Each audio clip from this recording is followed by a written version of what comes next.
한 사람의 순종 위에, 네, 그리고 그 순종은 한 사람의 희생과 헌신 위에 하나님은 일하시더라고요. 절대로 능력에 일하는 게 아니라 그 한 사람의 희생과 헌신을 각오한 그 순종 위에 하나님은 많이도 아니고, 네, 그 한두 사람이 모이는 그곳에서 하나님 일을 하시는 걸 제가 너무나 많이 봐요. 그래, 아무래도 목사님하고 말씀 들으니까 사역하러 간다니까 열심히 하시라. 열심히 하라고 말 안 하셔도 엄청 열심히 하실 분이 진짜 아닌데. 하나님이 막 끌어서 끌어오신 게 있고 또 그 순종함으로 여기까지 오신 게 있는 걸 제가 알아서 진짜로 막 비가 오나 눈이 오나 진짜 막 비도 막 처음에 딸릴 때 그러니까 비가 있잖아요. 막 차도 안 보이더라. 앞에 갖다 들어볼 뻔했네. 그래도 찍서 꼼짝도 안 하고 왔더니. 김도주 목사님 제가 뵐 때마다 느끼는 건데요. 하나님의 사람을 세우는 은사가 있으신 것 같아요. 네, 제가 그거 볼 때마다 깜짝깜짝 놀래요. 네, 화이팅입니다. 제가 모르셨지 그죠? 제가 목사 안수 받았으면 이 시간 기도해 드릴 텐데 제가 목사 안수를 안 받아서 기도도 못해 마음으로 또 집에 가서 늘 생각할 때마다 기도하겠습니다. 자, 이제 유대 사회에서의 여성을 좀 보려고 합니다. 네, 먼저 가정에서의 여성 위치를 보려고 하는데요. 로마 사회를 봤던 것처럼 똑같이 가정과 사회, 경제, 문화와 종교적 위치 세 가지 위치에서 볼 텐데 좀 재미가 없더라도 잘 따라와 주시면 좋겠습니다. 자, 유대 사회를 여는 대표적인 문장이 여기 PPT도 안 보이시나요? 제가 다음번에 좀 크게 할게요. 자, 랍비 예후다의 문장이 하나 있죠. 나를 여자로 창조하지 않으시니요 찬송을 받을지어다. 분개하셔야 됩니다. 이게 랍비 예후다가 한 말이에요. 실제 기록된 증언입니다. 자, 이거 한 마디만 보더라도 유대 사회 안에서 여성들의 위치가 어떠했는지를 알 수 있잖아요. 네, 그렇기 때문에 자, 우리는 유대 사회 안에 제가 아까 말한 것처럼 그 유대 여성이 뭐 불쌍하다, 뭐 유대 여성이 나빴다, 뭐 저 밑바닥에 있었다 이게 아니라 마찬가지로 유대 사회는 어떤 구조로 여성의 삶을 구획하고 있는지를 보자라는 것입니다. 자, 그래서 사진이 똑같죠? 네, 엄마가 되나 딸이었을 때나 똑같습니다. 딸도 마찬가지로 가사 노동을 하고 있어요. 네, 바느질도 하고 배짜기도 하고 동생 돌봄에 국한되기도 하고. 자, 이 딸은 여전히 아버지의 가부장권 아래에 그 어떠한 노동을 하더라도 그 수입은 아버지 거였고 하다못해 물건을 주워도 그건 아버지 거였고 결혼의 결정권도 무조건 아버지에게 있고 청혼 수락이든 거절이든 그리고 아버지가 불구자에 결혼시켜도 했어야만 됐고 그리고 마찬가지로 딸을 노예로도 팔 수 있었다라는 것입니다. 자, 그러면 아버지가 나쁜 사람인가? 우리의 지금의 시선으로 보면 아버지가 나쁘지만 아니죠. 그때 당시에는 그게 그냥 정상인 거죠. 자, 우리가 이 결혼도 이때 당시에 사랑의 문제가 아니라 가문과 계약의 문제였고 그 다음에 딸은 그 계약의 대상이 되고 있는 거잖아요. 그렇기 때문에 이 배경을 알고 우리가 누가복음을 본다면 자, 이러한 딸을, 이러한 여성을 누가가 믿음의 주체로 내세우고 말하는 존재로 내세웠을 때 그게 얼마나 혁신적인 일인지 그저 그냥 와 이렇게 감동으로 느껴질 것이 아니라 얼마나 그 시대의 사회적 구조를 예수님이 오셔서 건드리고 있는 건지 얼마나 뒤바꿔 놓고 있는 건지를 우리가 봤으면 좋겠다라는 것입니다. 자, 근데 이런 아버지만 있었던 게 아니라 성경에서는 야이로, 회당장 야이로의 딸 이야기가 또 있지 않겠어요?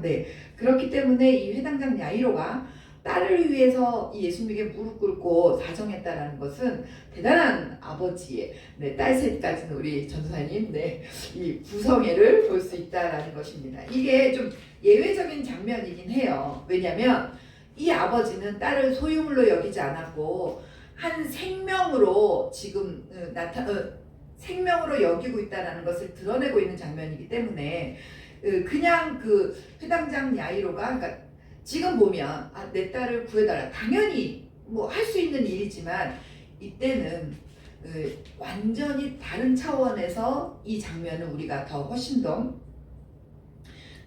이 생명의 소중함에 대해서 그래서 예수님이 그 회당장을 보고 그 딸의 생명을 구해줬던 일이 훨씬 더 감동적으로 예수님이 어떤 마음으로 이 사람을 바라봤겠구나. 네, 예수님의 마음도 느껴지시면 좋겠습니다. 자, 그리고 그렇다면 우리가 한 가지 더 제가 이 회당장 야이로를 보면서 우리가 누가복음을 보면서 자, 좀 상상을 해봤으면 좋겠어요.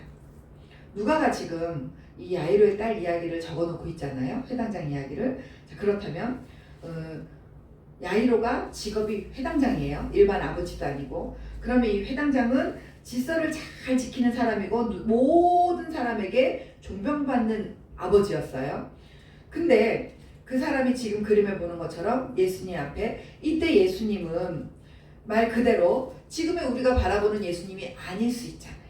네, 누군가는 무리지어서 이렇게 예수를 따라다녔지만 예수님을 주로 고백하는 사람은 많지 않았어요. 예수님이 제자들에게 마저도 너희들은 나를 누구라고 하느냐 세례 요한마저도 예수님에 대한 이야기가 그가 그인지 네, 궁금해했을 정도로 자 이러한 사람 앞에 회당장 야이로는 덥석 무릎을 꿇고 간구하는 이 장면 이건 사회적으로 얼마나 파격적인 장면인지를 우리가 생각해야 되고 그 이야기는 여기 이 장면을 떠나서 누가는 이 이야기를 왜 적었을까? 우리는 신학생이니까 말씀을 보면서 와 누가는 이걸 왜 기록했을까?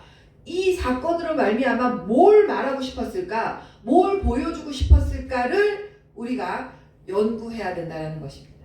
이 성경을 보는 이 각도가 조금 달라져야 되죠. 자, 아무리 그때 유대 사회의 제도가 딸을 낮추고 있고 그럼에도 불구하고 그 순간에 아버지가 모든 체면을 다 내려놓고 딸의 생명을 위해서 무너져 내리는 이 장면을 누가가 썼다라는 거예요. 참 그렇다면 누가는 여성의 고통만 이야기하고 있는 게 아니라 여성을 향한 이 하나님의 예수 그리스도의 이 찾아오심까지 우리가 다음 시간에 제가 누가를 말하면서 계속 볼 수 있을 것입니다. 재미있을까요? 재미없을까요? 제 영업했습니다. 다음 강의를 위해서. 자, 또 한번 보겠습니다. 자, 유대의 결혼 풍습 2단계가 나와 있는데요. 잘 아시는 것처럼 약혼식을 먼저 하죠. 전도사님 이 결혼 예식 잘 알고 계신가요? 네.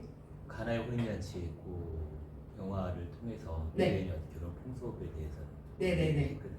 네, 혼인잔치 본 거. 그 전에 이미 이제 약혼을 먼저 하고, 네, 1년 있다가, 네, 내가 이 아내와 살집을 만들러 준비하러 갔다가 초서로 준비해 놓고, 그 다음에 아내를 불러다가 잔치를 벌이는 이 이야기. 자, 그렇다면, 그래서 예수님께서도 너희들이 있을 처소를 내가 예배하러 간다.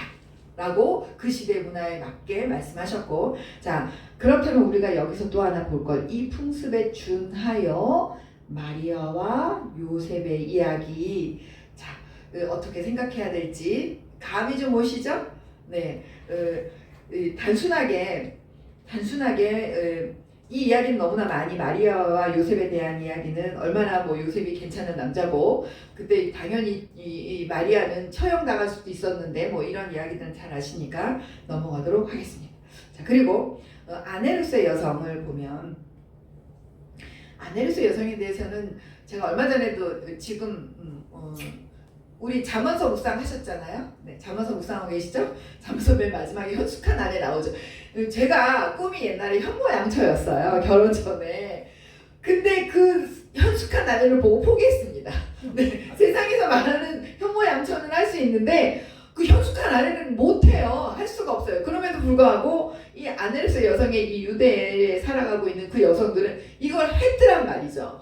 대단하신 분들이세요. 자, 저는 못합니다. 자, 우리가 이미 구약에서 말하는 그 잠언에 나왔던 이야기, 그 새벽부터 그 일을 하면서 또 예쁘게 단장을 해야 된다. 네, 네, 뭐 경제도 책임지고 집안의 모든 먹거리부터 시작해서 사업부터 뭐 아내로서의 모든 역할, 아들도 낳아야 되고 길러야 되고. 목사님 그 되세요? 네, 예. 근데 이 예레미야스가 지금 책을 보면 부인은 밀을 빻고 빵을 굽고 빨래하고 요리하고 아이를 젖먹이고 남편의 잠자리까지도 깔아주고, 네. 그 다음에 양모를 가동하고, 그 다음에 남편의 술도 만들고, 얼굴과 손과 발도 씻겨주고, 아버지 주여, 저는 이 시대에 태어난 게 잘한 것 같습니다. 자, 아내로서의 이 여성들, 근데 이렇게 여자가 노동을 함에도 불구하고, 자, 호칭 보시면 바알이라고 부르고 아돈이라고 불렀다 하거든요. 네, 이 이야기는 뭐냐? 권력은 누구에게 있다? 남편에게 있다라는 것입니다. 자, 그 다음 어머니로서의 여성, 제가 엘리사벳을 한번 그려봐 했더니, 이미지를 만들어봐 했더니 엘리사벳을 이렇게 만들었어요. 엘리사벳 같으신가요, 느낌이? 처음에는 할머니를 만들어놔서 얘가 엘리사벳에 대해서 아는 줄 알았더니 엘리사벳은 나이가 많아 아이를 낳았다라는 말만 가지고 할머니를 만들어놨대요. 머리를 하얗게. 참, 어머니로서의 여성은 말 그대로 남자아이를 낳아야만 했고, 네, 그 이야기는 엘리사벳의 고백을 보면 알 수 있습니다. 이건 보이시나요? 전도사님? 한번 읽어주세요. 엘리사벳의 고백. 주께서 나를 돌아보시는 날에 사람들 앞에서 내 부끄러움을 없게 하시려고. 네, 그렇습니다. 이 아이를 낳지 않았다는 것은 그렇게 사람들 앞에 얼굴을 내놓을 수 없는 부끄러움이었는데, 네, 부끄러움을 없게 하시려고. 이 무자녀는 이 각각 그 개인의 슬픔을 넘어서서 그 공동체에서의 그 위치, 또 남편과 가문 안에서의 내 이 시선, 그리고 또 신앙적 해석까지 걸리는 일이었다라는 거. 네, 아들 셋 낳았어요. 자, 그 모든 부담이 누구에게 간다? 아내에게 간다. 여담하다 보면 저희 여동생은 아들이 없는 집에 시집을 갔는데요. 그 시어머니가 그랬답니다. 제가 아들을 셋 낳은 걸 듣고, 언니가 아들 셋 낳았으니 너도 낳을 수 있다. 계속 낳아라. 계속 낳아라. 결국엔 걔는 딸 둘 낳고, 네, 틈을 조금 벌려놓고 아들을 하나 주시긴 했습니다. 열심히 기도 많이 했어요. 아들 주시라고. 네, 하나님 기도 들어서 아들 주셔서, 네, 그 온 집안의 통틀어 아들이 귀한합니다. 감사하죠. 자, 우리가 이렇게 누가복음 이게 1장 25절에 나오는 이야기인데, 자, 우리가 누가복음 복음서가 출발이 되게 이 마태복음은 족보로부터 시작하니까 되게 경건하게 시작하는 것 같은데, 누가복음은 그렇지 않아요. 경건한 이야기가 아니라 말 그대로 어쩌면 여성의 수치와 회복을, 네, 말하면서 그것을 통해서 하나님 나라가 들어오는 방식을 말하고 있다 라고 볼 수 있거든요. 자, 그 다음 우리가 또 사회 문화적 여성의 위치를 또 보면, 자, 이 벤시라의 집회서에 나와 있는 글인데 또 한번 읽어봐 주세요.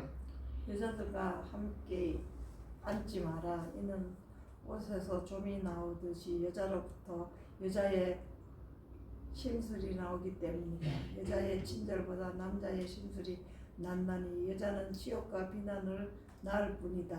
네, 벤시라 집회서에 있는 말인데요. 자, 이게 뭔 말이야?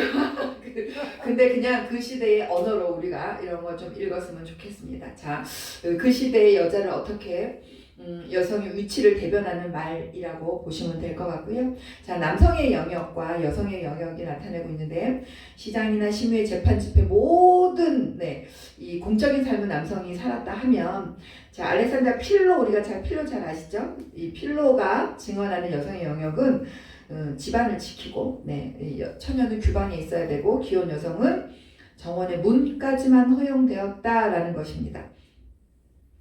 자, 이 결혼한 여성은 이 집 안에서도 이렇게, 네, 제약을 갖고 있다라는 것을 우리가 볼 수 있고요. 자, 이 복장은 뭐, 네, 똘똘 이거 아직까지도 지키고 있는 나라들이 있잖아요. 히잡. 네.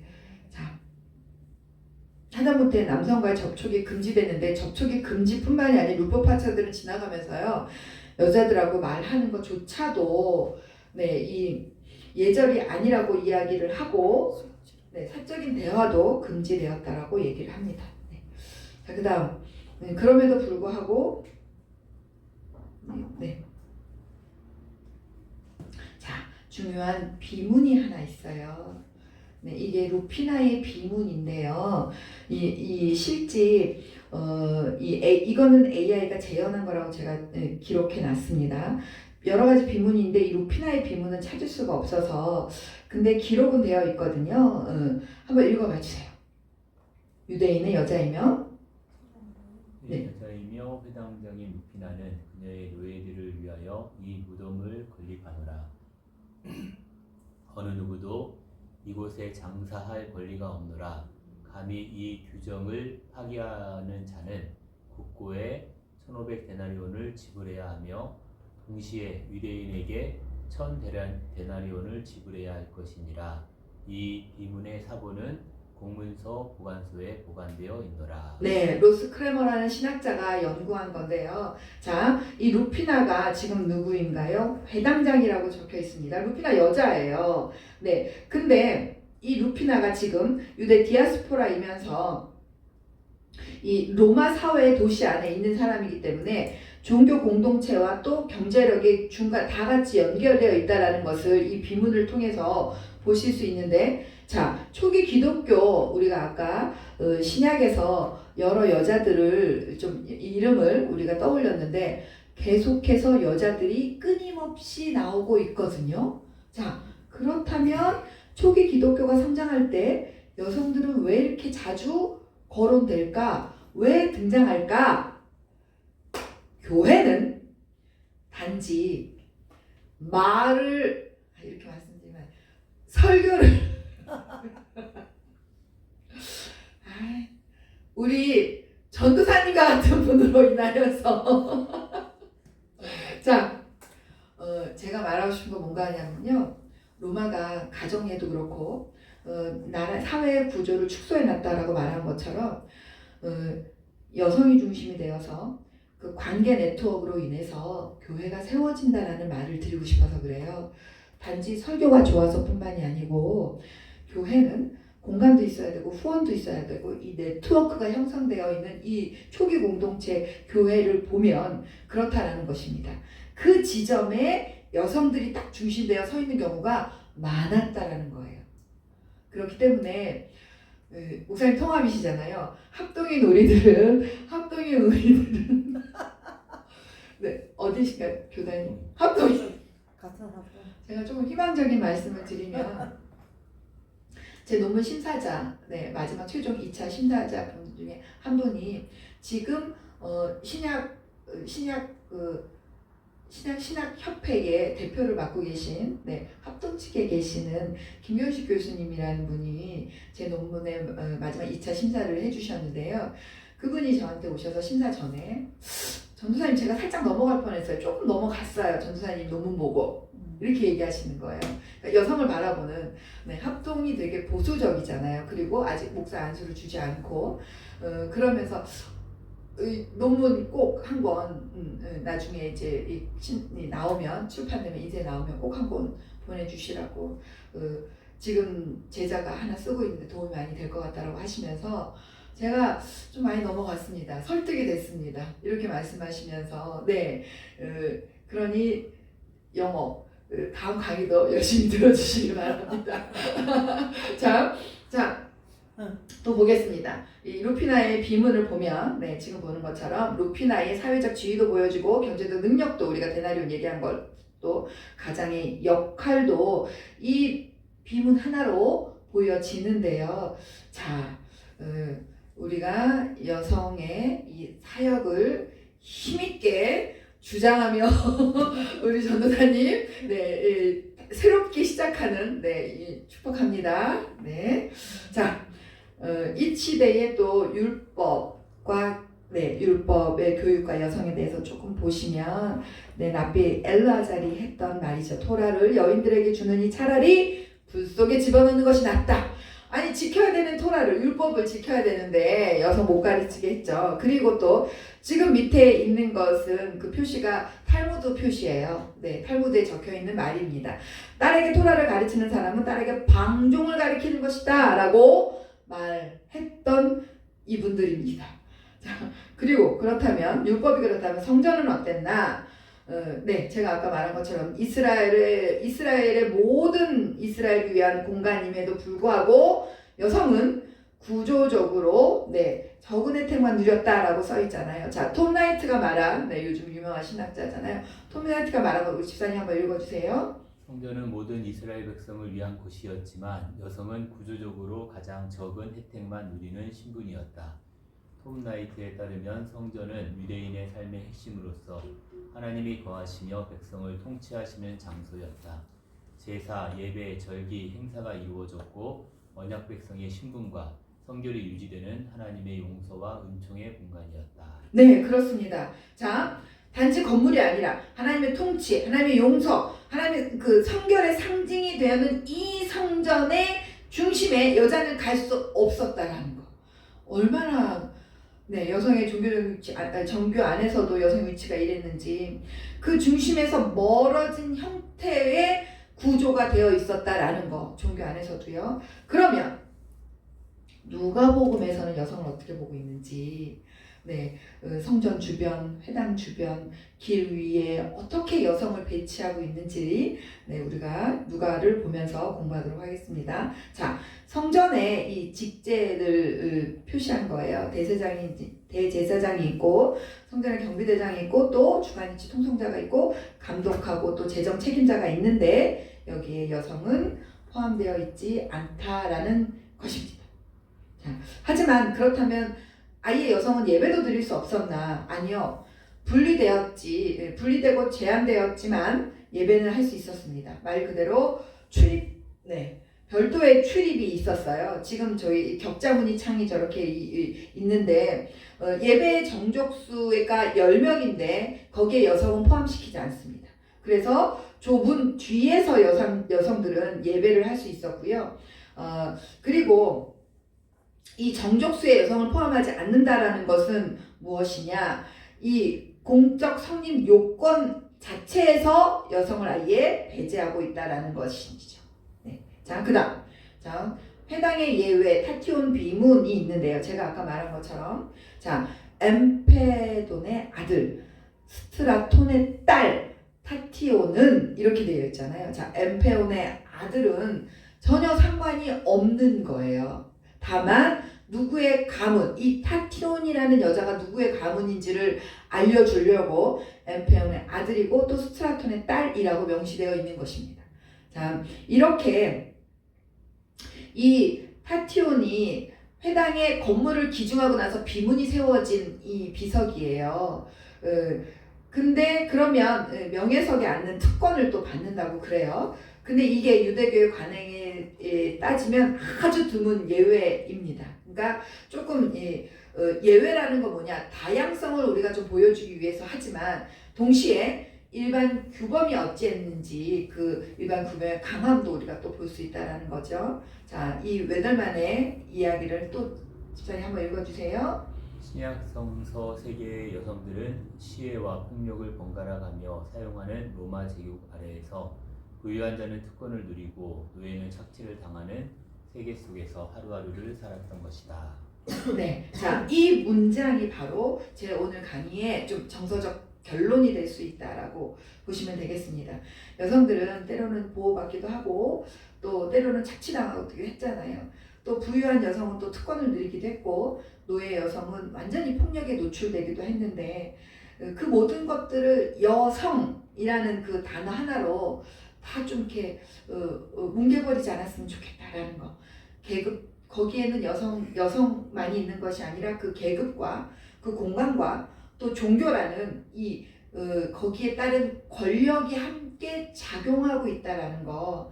자, 이거를 알아야 우리가 신약을 읽을 때 또 누가와 바울을 읽을 때 그들이 여성을 어떻게 바라보고 어떻게 대하는가를 우리가 좀 파악할 수 있다는 것입니다. 즉 그 말은 이 복음이 들어왔을 때 그들의 구조가 어떻게 재배치되어 가는가 이 문제를 좀 보자라는 것입니다.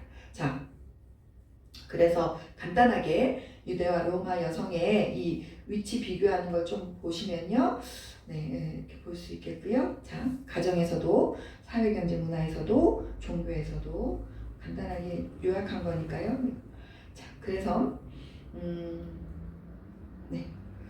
이거는 넘어가시면 될 것 같고, 자, 제가 아까 말씀드린 이 낙서, 실지, 로마 사회의 일상적인 목소리 폼페이에 쓰여져 있는 낙서입니다. 참, 우리가 이 장에서 제가 조금만 더 재미난 얘기를 좀 해드리다가 결론을 내자 보면 참, 잠시만요. 죄송합니다. 눈이 실룩거려서 제가 요즘 잠을 잘 못 자서.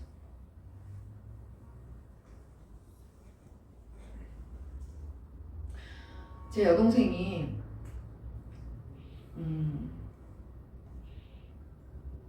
몸이 갑자기 다리에 통증이 오는데 억지로 걸으려면 걸어는 짖는데 걷고 나면 통증이 너무 심한 거예요. 근데 검사를 했는데 삼성병원에서 아무 이상이 없대요. 근데 이 통증이 너무나 심해서 2달간 통증이 심하고 일주일간 명절에 잠을 못 잔 거예요. 얘가 오크밸리에 여행 가 있다가 여동생 전화를 받고 그 명절 마지막 날 차를 타고 남편이 운전을 해서 여동생한테 갔어요. 근데 그 가는 와중에 여동생이 언니 나 그만 살고 싶어 이렇게 얘기를 하는 바람에 언니 나 이대로 그냥 죽을래. 이 고통 속엔 더 이상 살 수가 없어. 신앙이 있는 아이가 이렇게 말을 해서 미친 듯이 남편이 운전을 하고 밟아서 갔습니다.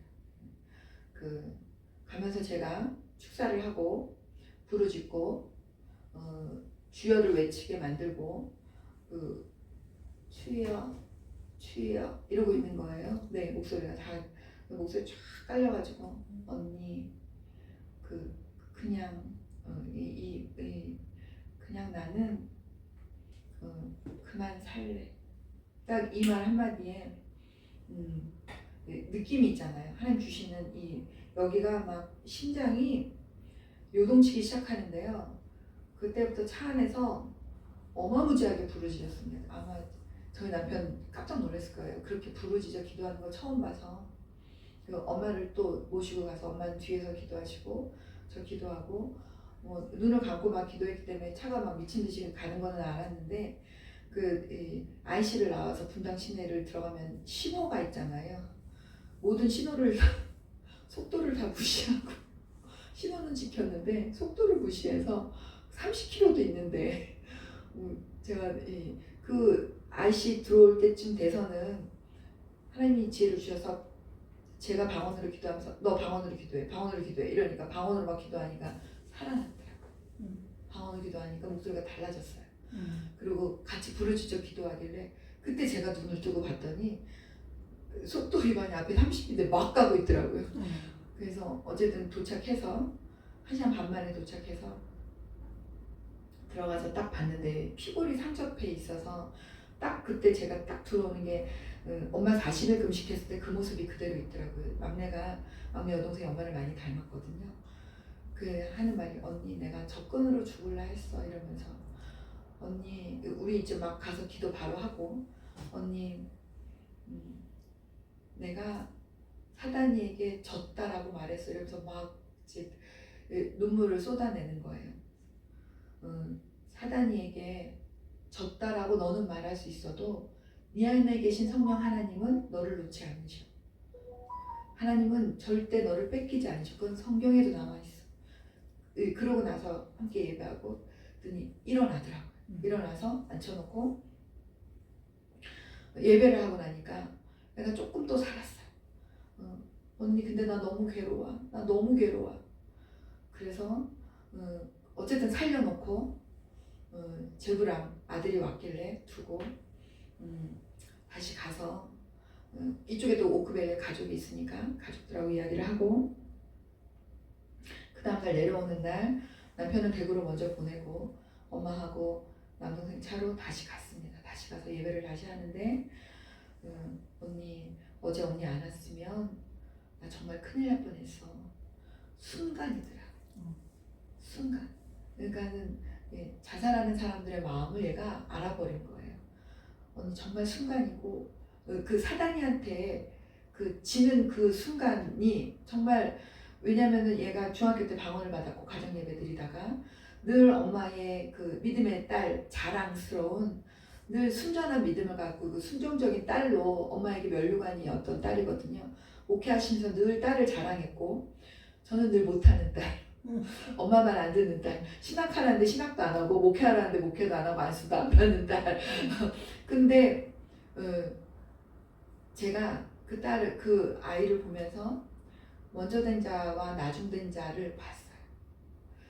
그 얘는 대신에 하나님 앞에 그 고등학교 때부터 나는 하나님 가난이 싫어요. 나는 가난한 대로 시집 보내시면 안 돼요. 나는 가난을 이겨낼 수 없어요가 기도 제목이었고 대신 하나님 앞에 1,000원 그때도 1,000원을 벌면 또박또박 11조뿐만 아니라 감사원금도 동전이라도 모아서 감사원금을 하루도 안 빼놓고 그리고 매일 말씀을 우리 때는 다이어리 적는 게 유행이었거든요.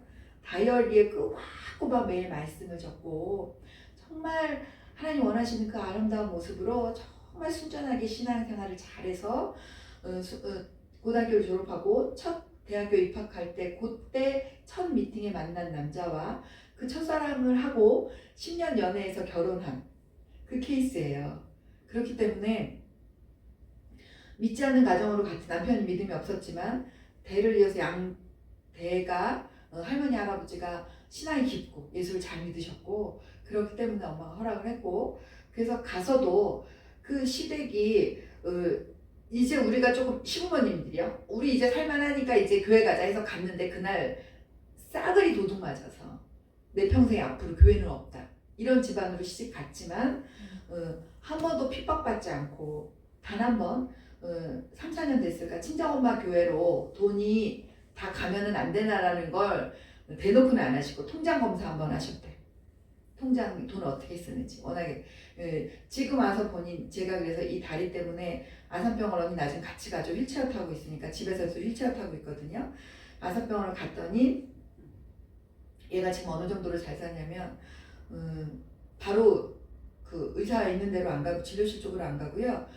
대회실인가 뭐 이런 데로 가더라고요. 그러니까 기사가 딱 내려줬어요. 기사가 얘를 저도 병원에서 기다렸는데 기사차를 타고 와서 기사가 내려줘서 이제 제가 이제 휠체어를 끌고 갔더니 언니 이리 가야 돼. 그래서 갔더니 들어가니까 문이 자동문 딱 누르니 비서가 이렇게 나와서 어서 오세요 이러시면서 오셨어요 이러고 방문이 몇 개 있더라고요. 하나 이렇게 열어두니까 응접실처럼 이제 쫙 회장 응접실처럼 이렇게 있어요. 들어가 앉으니까 잠깐만 기다리세요. 뭐 드릴까 음료수나 뭐 필요하신 거 하니까 물컵을 정말 물만 먹으면 돼요. 그럼 요즘 물 어떻게 주나요? 그냥 이 페트병에 있는 거 300ml 뭐 이렇게 하나 딱 주잖아요. 근데 정말로 받침이 있는 크리스탈 컵에 탁 해서 탁 주고 나가는 거예요. 그래서 이러고 있는데 조금 있다가 오더니 가시죠 이렇게 하고 안내를 하는데 바로 진료실로 다이렉트로 들어가더라고요. 뭐 기다리고 이런 거 없이. 그리고 이 사람 밖에서 이제 기다렸다가 그 다음 예약도 알아서 다 잡아주고 그 다음 이제 진료해야 될 동안에 다시 그 방으로 안내해줘서 잠깐 앉아있으니까 이제 또 가실까요? 이렇게 돼서 또 다이렉트로 들어가서 검사하고 나오고 제가 희한한 경험을 해서요. 아, 내 동생이 많이 잘 살았구나. 많이 잘 살았구나. 근데 그게 하나도 부럽지 않은 게 그 아산병원에 가서 결국엔 제가 또 뭘 놀랬냐면 그렇게 진료를 보는데 얘가 본인이 검색한 얘기를 하는 거예요. 의사가 이렇게 저렇게 얘기하는데 아니 이게 제가 지금 손끝이 떨리고 이러는 게 말초신경염이죠. 막 이렇게 해서 증상이 맞지 않습니다. 의사가. 근데 보통 저희가 종합병원 가보셨는지 모르겠지만 혼말하면 의사가 딱 자르죠. 딱 자르 여기까지 진료 보겠습니다. 이러고 딱 내보내요. 저는 그거 경험했거든요. 얘가 무슨 말을 해도 의사가 다 받아줘요. 얼마나 친절하게 웃으면서 받아주는지요. 얼마나 저렇게 상냥한 의사 태어나 처음 봤어요. 그 이상한 말 막지 아는 그 경험 아는 그 용어 의사 지식을 막 남발하는데도 그건 맞지 않습니다. 뭐 이렇습니다. 저렇습니다. 얼마나 친절하게. 그래서 저 이렇게 가만히 있다가 껌뻑껌뻑하고 보다가 결론적으로는 검사도 얘 맘대로요. 하겠다 안 하겠다. 뭐 해보실까요? 뭐 이렇게 권하면 하겠다 안 하겠다. 뭐 안 한다 그러면 그 다음 진료 안 봐주잖아요.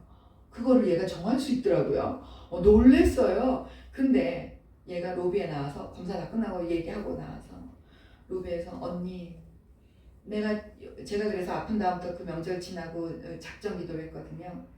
언니 내가 언니하고 기도하고 말씀 보니 내가 젖먹이 신앙이었더라.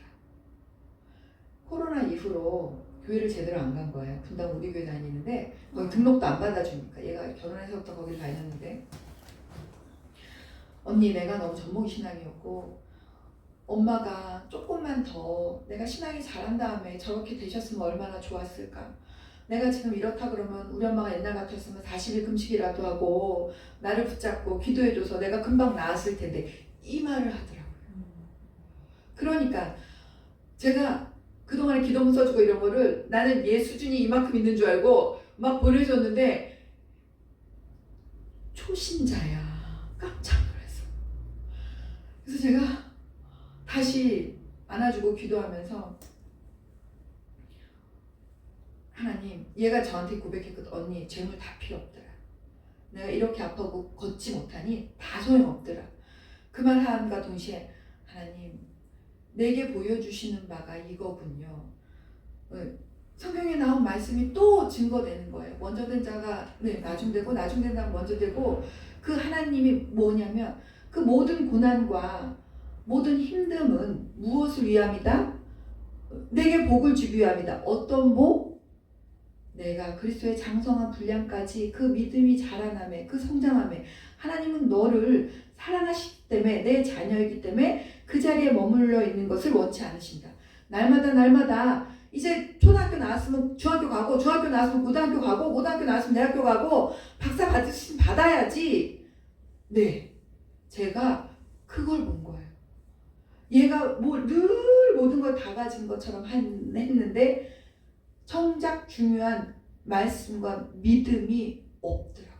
왜? 고난을 겪지 않아서. 이게 지금 지한테 제일 큰 고난인데 어찌 해야 할 바를 모르고 언니 나는 엄마가 이렇게 돼서 영적 고아야. 우리가 그 고백이 맞나요? 전사님? 그 고백이 맞나요? 그 고백이 얘는 엄마를 믿었나요? 하나님을 믿었나요? 네. 우리가 자녀들에게 물려줘야 될 신앙이 제가 엄마를 만나 엄마 손을 붙잡으면서 이런 말이 너무 길어지니까 네 어쨌든 그랬습니다. 그러니 제가 하나님 딱 보여주시니 고난이 내게 유익하다 딱 보여주시는 거예요. 그래서 제가 너무 감사했어요. 제게 일어났던 그 많은 일들을 통해 하나님 나를 여기까지 성장시키셨고 세상에서 아무런 왜냐면 딸들이 다 미국에 있는 그 아이비리그 다 다녀요. 뭐 부족함이 없이 사니까 집 밖에 못 나가는 게 지금 힘든 거거든요. 통증이 끊임없이 24시간 오는 게 힘든 거예요. 이 고통을 많이 걸으면 더 아파요. 근데 답이 없다는 게 힘들고 근데 그나마 기도했더니 뭐가 있느냐? 하나, 이 고백이 중요해요. 언니 내가 지금 불안한 건 다리가 아픔도 아니고 내가 기도하는데 편안해져야 되는데 편안해지지 않고 처음에 언니랑 예배하고 말했을 때는 편안했는데 지금은 내가 기도해도 마음이 편안해지지 않아. 두려움이 계속 밀려와. 나 이게 너무 무서워. 이게 너무 무서워. 시편 붙잡고 다시 기도해요. 시편 붙잡고 다시 기도할 수밖에 없다. 제가 말했습니다. 그렇습니다. 우리가 말씀을 배운다는 거는 뭘까요? 신학을 새로 시작하셨으니까 왜 하시는지 여쭤봐도 될까요?